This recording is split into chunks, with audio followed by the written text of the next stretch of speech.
All right, I am with Sean here today of Junksmiths, and we're going to talk about the service that they provide for removing appliances, furniture, that sort of thing from your residential address and how they can help.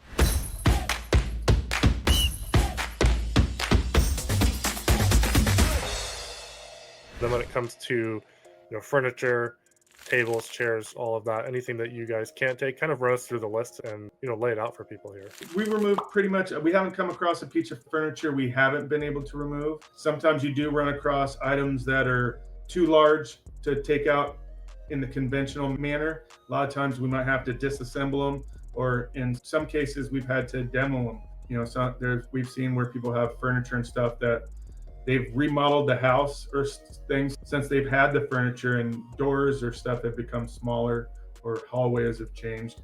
In some of those cases, right, we might demo a piece of furniture or cut it in a few pieces. But usually when we do stuff like that, right, we do take precautions.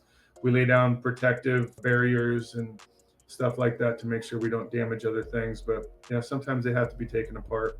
There are occasions where even you have to take stuff out through a balcony or a window or stuff like that if necessary, but never come across a piece of furniture we haven't been able to get out. We've even had to do pianos downstairs.